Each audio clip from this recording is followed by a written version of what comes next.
Well, I can't sing. It's a proven fact. Ain't nobody now gonna dig this act. No, got no rhythm, and I ain't got the beat.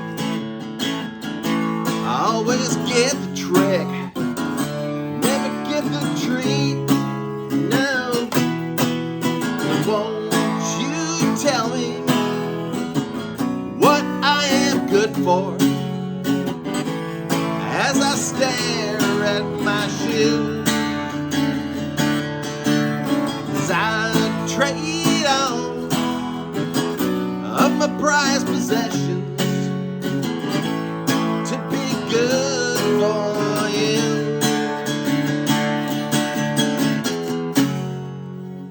Hey, it's Rob, welcome back.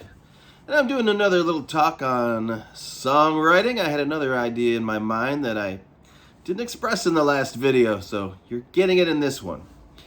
Whenever I see someone up on stage, like me, with a guitar, or maybe a piano or whatever, singing a song on their own, I always envision a three-legged stool. Now, we all know you could have a chair with 4 legs. Can you have a chair with 2 legs? Not really, it's going to fall over. So 3 legs is pretty much the minimum you need for a chair, for a stable foundation. It's the same with your song.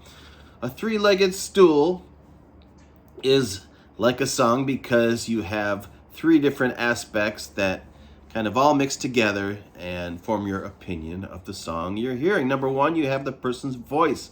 How well do they sing? How pleasing are they to listen to? Number 2, how well do they play their instrument? Do they play well enough to get the song across? And number 3, the song itself, that, intangible thing about the song that hooks you in, the melody, the lyrics, the rhythm, the sound of the, instrument that you're listening to, and the chord changes that it's playing, and all those things that kind of mash up together to make a good song. So it's like a 3-legged stool because you need all 3 of these things. They don't all have to be equal. Your stool can be a little wobbly, and hey, all of our stools are a little wobbly, but you can have one leg shorter than the other, but you need all 3 of those legs in, some degree or other to have a stable foundation for your song. Number 1, of course, you have to have a good song. Your song has to be interesting. Your song has to be appealing. It has to be about a topic that people can relate to or learn from. It has to have, chord changes that make sense, that, go together with each other in a certain key, at a certain tempo, played in a certain style. The lyrics have to kind of fit in with, what you're hearing in the music, which is called prosody. How the lyrics and the length of the words and the rhyming scheme and all that kind of stuff, mesh in with the underlying structure of the song to make a good song. That's number 1. Number 2 is the singer's voice. Now, if you don't have a great voice, I'm just going to tell you, and I don't have a great voice, you're certainly at a disadvantage. People are much more willing to listen to someone who has a pleasing, pleasant, technically, decent or good voice. And they're going to be more willing to give you the benefit of the doubt if, you are a decent singer. That's just how it is. Unfortunately, there's not that much you can do to become a decent singer.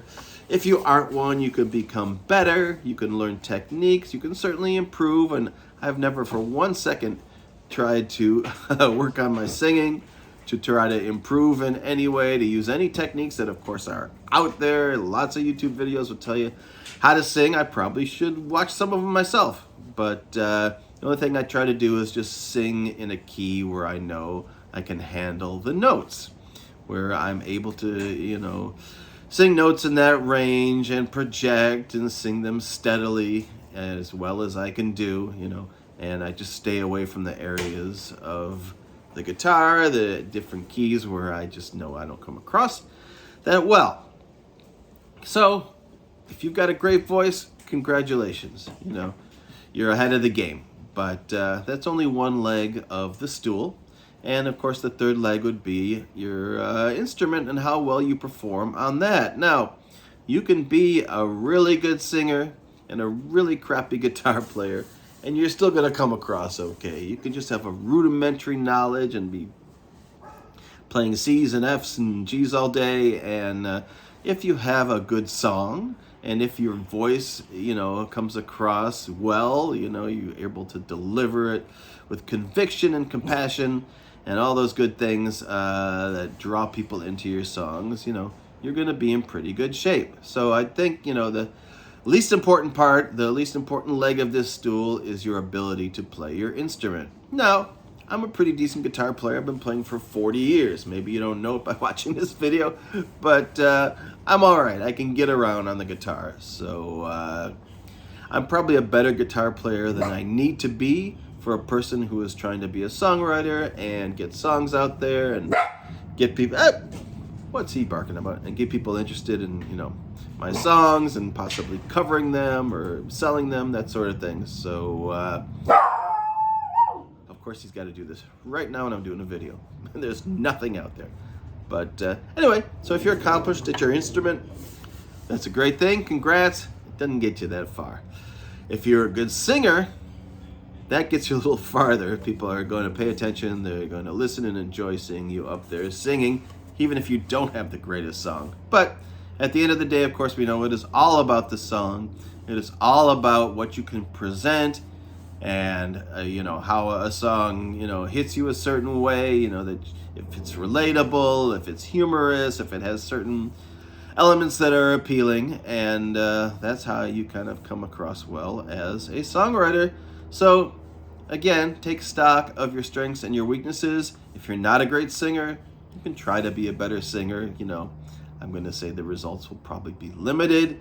You're not really able to overcome your basic voice, and the tone and how it comes across is kind of what you got. You can obviously improve on your instrument just by practicing, and you can improve by writing better songs. So good luck with your three-legged stools. I hope you don't fall over. Just try to build a strong foundation, and then hopefully, once you do all those things, you will be rewarded in the game of songwriting, or at the very least, you'll have a little bit of fun doing it. I mean, that's my goal, is just to enjoy it, just to have fun, just to put things out there in the world without really being concerned about, external rewards for what you do. If you start at that point, then you really can't lose, and anything else that happens beyond that is just a pleasant surprise. All right, finishing up here, and talk to you soon. Bye.